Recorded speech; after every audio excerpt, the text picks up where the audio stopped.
Good afternoon, everyone. We are here at Honors Ground Baguio for the big event, Game of Vanguard, Song of Strides. Here we are with the featured match of the top 4 of Kinjo de Guzman using Oracle Think Tank. Yet again. And our Megacolony user, Mr. Iggy, here on this side, Megacolony right here. So yeah. We are your commentators, Team ContiBreak, also known as Team Continental Breakfast. And just so you know, this is a best of 3 match. And we hope that you enjoy the match and watch closely. And join us on our next events to come. Thank you very much. So...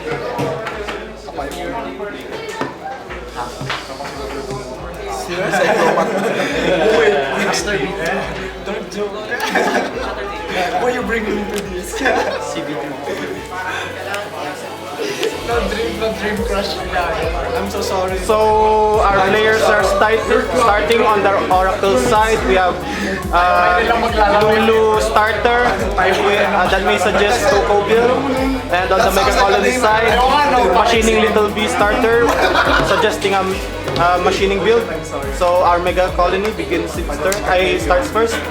Oracle attacks with 8k, no trigger. Draw trigger for the Megacolony side. He will begin his turn with 1 damage. He will ride the red soldier and call Mosquito MK to the side. 11k attack. Regarded. Grade 1 trigger as well. Solid top damage. Oracle begins its turn, both are at 1 damage, both are face up. Oracle rides 10k vanilla and puts 10k vanilla to the side, attacking to the side, attacking the side again. That side will be heavily guarded by the machining side. He will ride Stag Beetle, that will trigger Stag Beetle's skill. Will call 2 to the rear guard circles as rest and will give the power of those units to the Vanguard. Little B skill, standing 1 rear guard unit and giving it +3. We'll put that red soldier at 15k. I will. And he will call machining Caucasus to the back of the Vanguard. Mosquito MK2 attacks. 32k attack.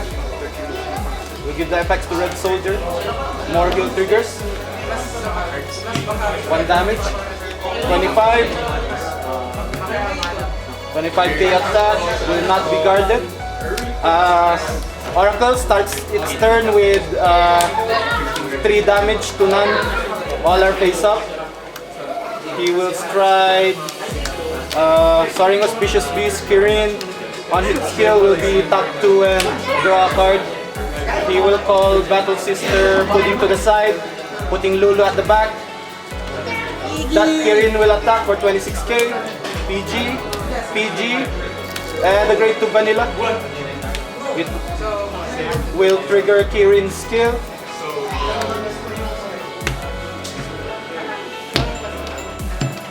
To the side again, 14k.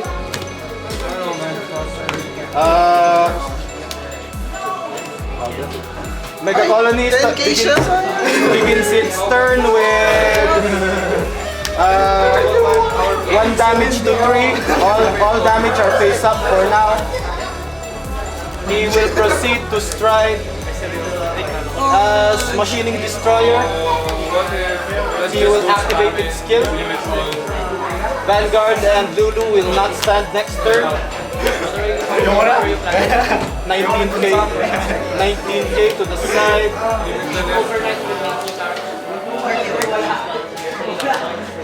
Perfect guard coming from our Oracle Think Tank.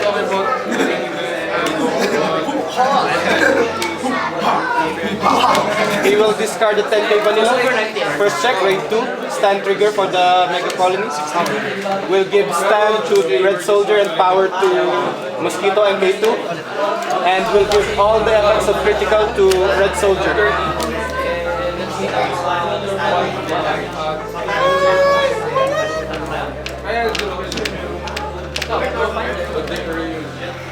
That Mosquito MK2 will be swinging in for 22k. 15 guard. 17 with crit swing again. He will take that damage. That will put him at 5 damage. Oracle begins his turn, 5 damage to 1. Megacolony damage is all face down. He will stride with Takemikazuchi, activating Takemikazuchi's skill, counter blasting 2, checking the top 4. He will draw 2 cards. We'll put 2 at the bottom as well. 2 will be attacking in the front. 26k attack again. First check, second check, third check, and try as well. Very sad game for our Oracle Think Tank user. Why? 6 drive checks without triggers will put him at a serious disadvantage. Not to mention, at 5 damage, he cannot afford to take any damage at all. Oh, and another stun. Another grade 3 stun. Those 2 will not stand again for the next turn. 19k again.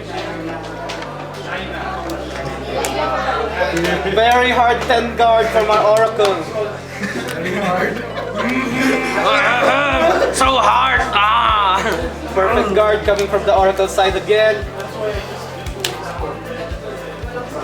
First check, grade 1. Heal trigger. To the side. A grade 3. 22, swinging in. Oh, more very painful guards from the Oracle side. He's gonna go home sad and not work. Oh. Drosser. Crosser. Wala kang drosser. Wala kang crosser. Soul mo. May soul ka. 2 soul ka. Dapat 1 earnest. So, our Oracle stride is riding Susanoo and will stride as Takemikazuchi. He will activate Susanoo's stride bonus. Drawing 1 card, putting 1 at the bottom. Takemikazuchi's skill will activate again. Top 4, putting 2 at the bottom again, putting 2 at the hand. Hear me. 32k attack, perfect, easy, perfect guard. Now one flip, more perfect guards, critical trigger. Trigger at last for our Oracle Think Tank. Lozenge Magus goes back to the deck. We'll reset the stack and we'll give more chances to heal. So right now we are looking at Megacolony with the upper hand, 2 damage to 5, not to mention stun after stun from the Vanguard. Oracle being forced to ride, discarding more grade 3s than usual. So Megacolony will begin its turn. He will ride Machining Scorpion MK2. He will proceed to Legion. Putting so many triggers back to the deck, raising the chances of triggering once more. Another 19k swinging in. 26k power. Perfect card again. First, second. Heal is bad. No triple check set. No triple check set. No triple check set. Very sorry for that. 22k attack again. Pwede na to, no? He will stride once more.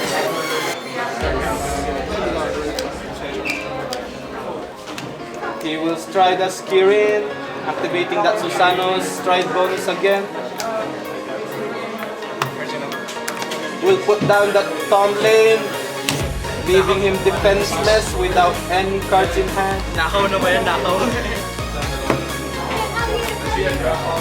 1 to pass, 3 triggers to pass.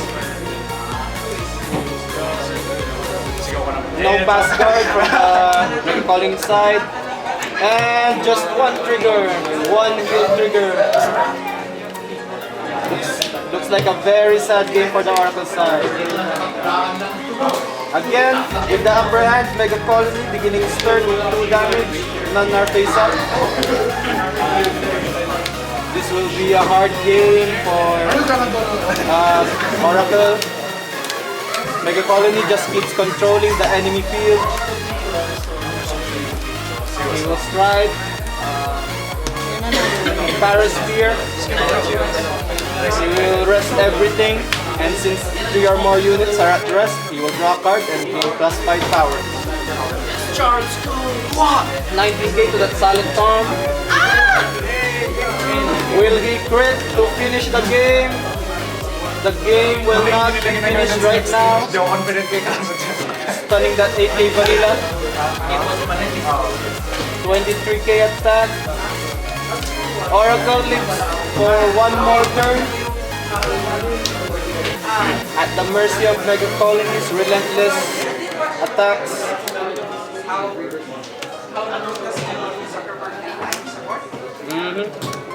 Activating Psychic Bird to get that lemonade. Again, leaving him without hand.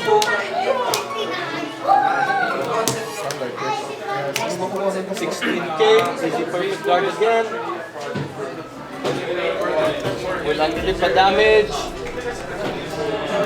Critical trigger to Silent Tongue. 18k attack will go to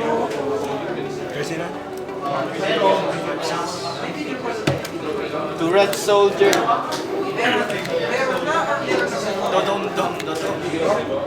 One more time. He will strike one more card. Will we see that card?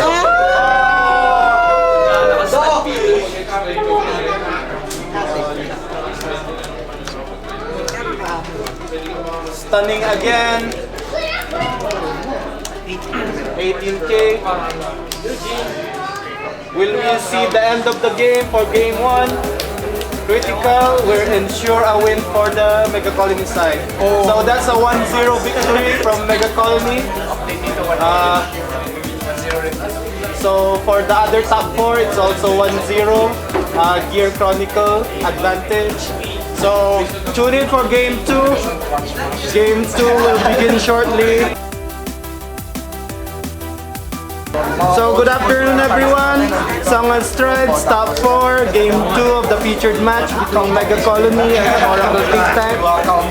1-0 in favor of Megacolony, machining build as you've seen from the previous game. And for the Oracle, a Battle Sister and Coco build as you've seen from the previous game. So our winner will decide who goes first. So he decides he goes first. Of course, good. He will begin his turn. This is not magic.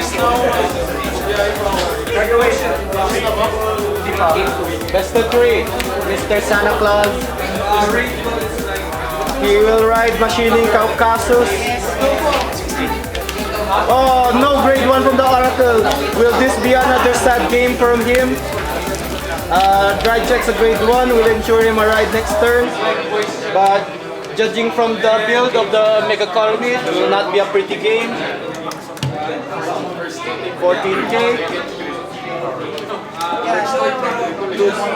2 criticals down. Driving 8k. 8k vanilla. Easier. Preventing 7 kills from rushing him. He will use Psychic Bird skill. 8k to that Black Soldier. Megacolony begins his turn with 1 damage to 2. He will ride Slam Beetle. Good job! Good job! Now at the mercy again of the Megacolony side. Big lanes, stun lanes, control lanes. You know who's gonna win 10k. More relentless attacks, one after the other. Stand triggers in the deck as you see on the drop zone. 14k attack. That's what she said. That will Would put you like some Oracle rock? at 1 damage, standing 1. Another 10k attack, relentless attacks.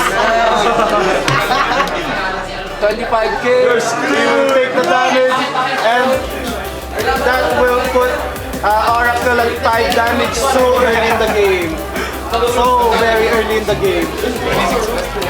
Right now, as like the previous game, Oracle is at the mercy of our Megacolony, control decks, rush decks, everything bad that can happen to an Oracle tank user. So that Oracle, removing all the Vanguards, doesn't want to get rushed. 15k, 2 damage, draw trigger, more advantage. Oh, and here comes another. Stag beetle. Another stag beetle. More stag beetles will be called. Plus 15 to that stag beetle. He will stand that stag beetle, give it plus 3. Caucasus getting pulled down again. Controlling the deck. Can't afford to take anything, but he must. 16. It will stun that 10k vanilla. 31k, pulling a PG. So early in the game. Oh, that's gonna hurt. Another quick draw, another perfect guard, 17k. Will we see Oracle rise from such disadvantageous circumstances? Riding that Coco will ensure a plus 3 in the hand. Grabe, tatlong grade 3 set drops so. Deja. Ito yung kanina. Ay, dami ito.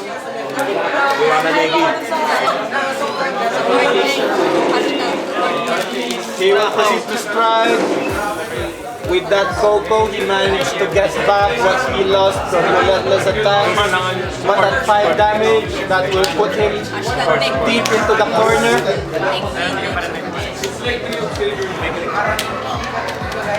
Grade 3, perfect guard and stride father will be stride check, attacking that MK2 again.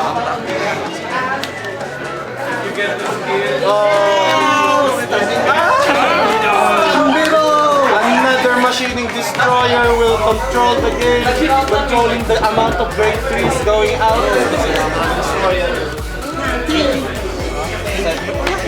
An 18k attack, double intercept, preventing any more stuns from happening.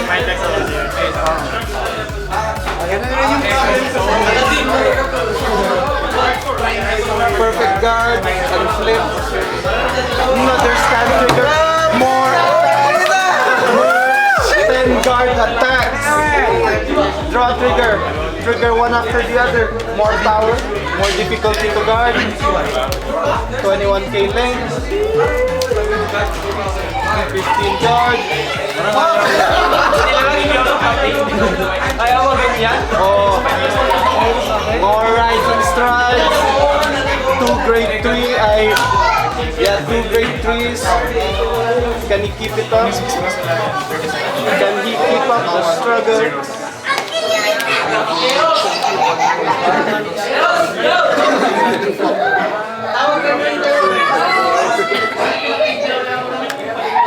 He will continue to raise defenses with Takemikazuchi Susanoo combo.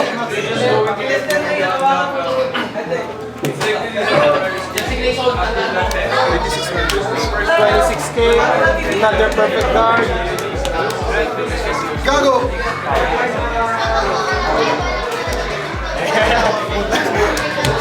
Critical trigger, and the PG.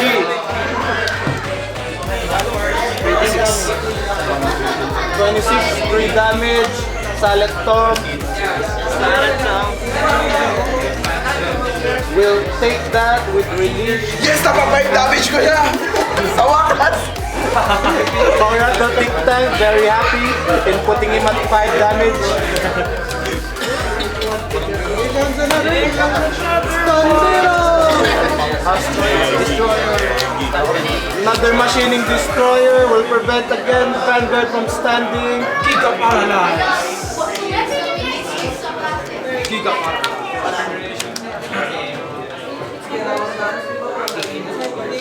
Very hard game. Oracle King Tang having it. Oh, yeah. That is like describing a porn.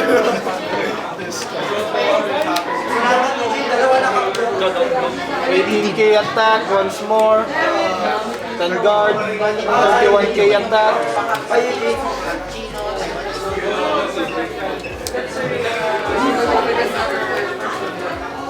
Perfect guard. Power to the side. More heals, more triggers. Trigger one after the other. This will be a really hard game. Will we see the game ender? Very, It's so hard.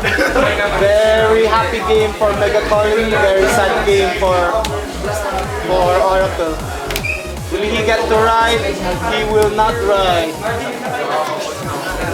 Another Takimi Kazuchi, raising defenses.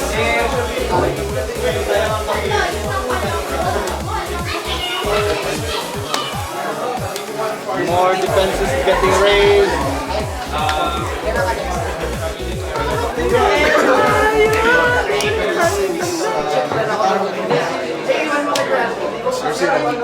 Silent Tongue will be the only one attacking this turn.